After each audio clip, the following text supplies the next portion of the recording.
So 6 days they're making arrangements to beautify the palace for the birthday party of Krishna.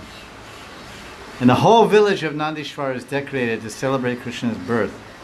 And a wonderful canopy adorned with jewels, strings of jewels are was hung over the courtyard, Nanda Maharaj's courtyard. And every door was flanked by banana trees. See, our banana trees are flanking the door. I have to stretch it out. Tree has many leaves. Just add the tree. There's one there. Give you a start. We don't have a few. I don't want to. And then there's banana trees and all kinds of jugs filled with mangoes, and flags are flapping here and there. The houses of all the Nandagram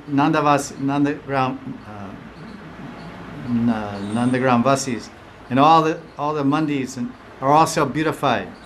The royal roads and all the pathways are sprinkled with sandalwood water for 6 days, every single day. And every newcomer can understand, oh, there's a great festival going on in each and every home. Each and every home was celebrating the birth of Krishna.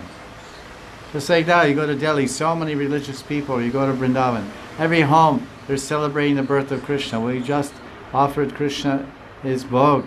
We had like 200 preparations of bhog, all cooked by all you devotees. So this is a wonderful arrangement.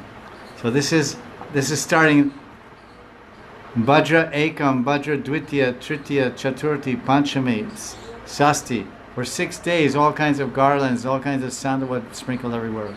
What a wonderful arrangement for Krishna's birth.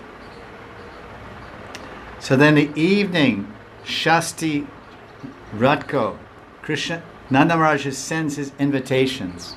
Now everything is beautified, everything is decorated. Now he sends out the invitations on the 6th evening for the birthday party, 1.5 days later. Sri Krishna Bhagavan ki. Did you get one? Did you get your invitation? Nimantran?